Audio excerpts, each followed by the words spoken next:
Hey, this is Jack from Alphacharts with a stocks to watch video. Today is March 2nd, 2024. Before we get started, this video is for informational purposes only. These are not recommendations to buy, sell, or hold any stock or security.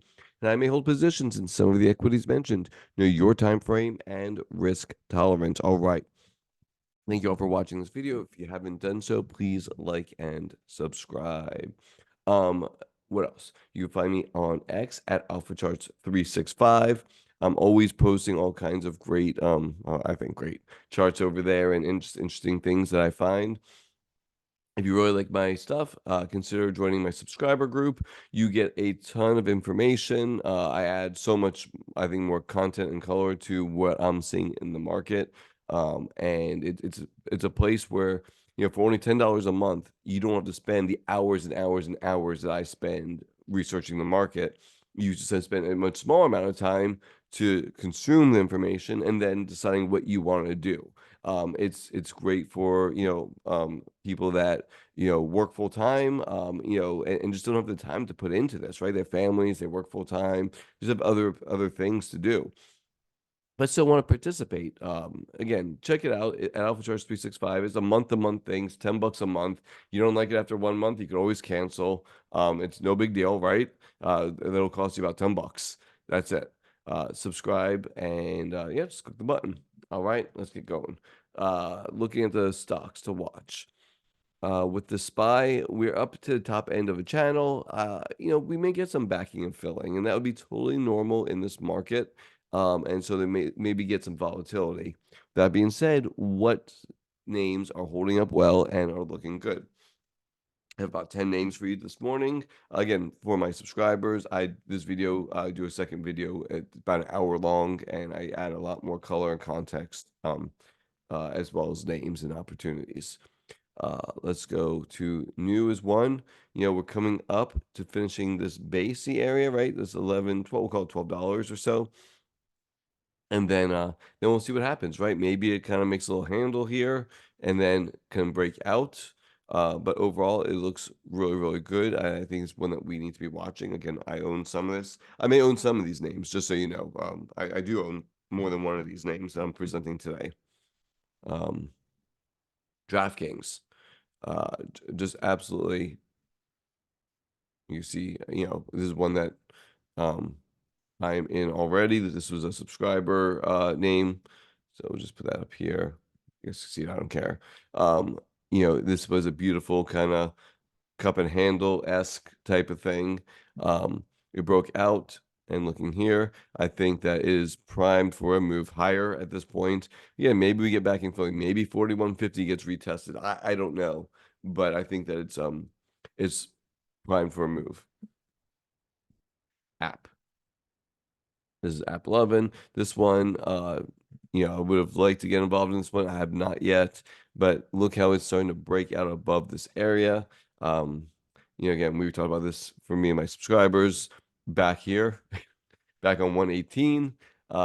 And so that would have been a great, great spot. And some of them took advantage of this. And now it's setting up again, maybe for its next move. So we'll see if it can continue. But again, looks really good. Would love to see just a little more backing and filling on this one so I can get involved right now too. I'm no longer involved in that one. IoT. You know what? I mean, it's starting to look good again, right? I mean, this thing, it makes higher lows. So I like that. Bunched up moving averages. It has earnings March 7th, so be aware of that. But I think if it gets above 36, 37-ish area, I think we could be long IoT. CFLT, Confluent, software name. You get a little choppy in here. Again, I don't obviously like that move. That's not good. But overall, it's rebounded very nicely, came right back, consolidating right here. And I think at least it get up to $38, $39, and then maybe even higher if it keeps going, right? What else? We have Net. This is Cloudflare.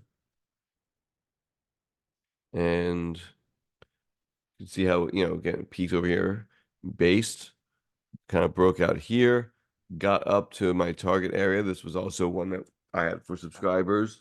Pulled back, right? So hit our target, pulled back, and now I think it's setting up again, right? If it can retake the VWAP around 104-ish or so, I think the setup is there. So we'll see if that can continue to set up for us. But that's where I would like to get back involved potentially.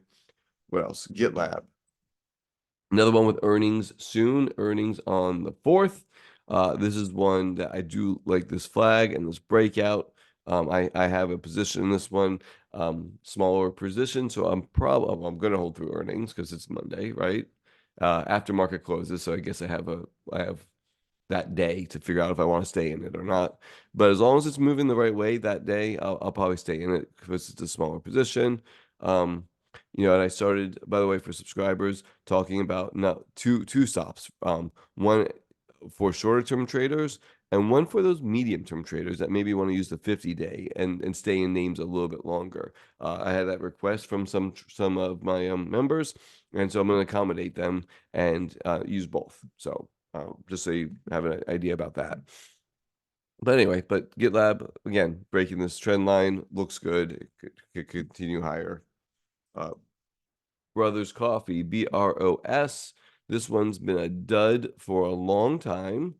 And you can see, since the IPO, it's really not done much. But now you see it's kind of changing its tune. It's starting to go more sideways. Got back above all of its moving averages. They're not aligned bullishly yet, but I like this little consolidation right over here. And if we could break the trend line from from the last year, I think that's a trend change. It may or may not skyrocket higher, but it's a trend change. I think that's a big deal. So I think we need to be watching Brothers Coffee. SWAV, Shockwave. It's a medical products company. Again, look how beautiful this little consolidation is here. Looks really, really good. If we could break out above here, I think at least get to this 300-ish area. I mean, that would be an area that I would probably say it could get to.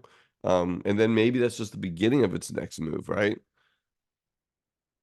That'd be pretty impressive. But yeah, I think there's room to 300 on Shockwave. And the last one I have for you guys today is Rely, Rely, Remitly.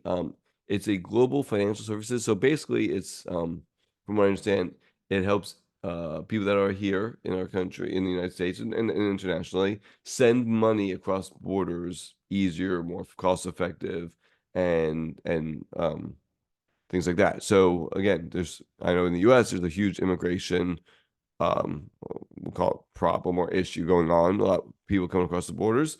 Maybe this is a company that can monopolize, not monopolize, but capitalize on that, right? So you see it start over here at a $55 stock, right? On IPO, I mean, basically crashed, came back, made a significant higher low here at 15, we'll call it $16 or so.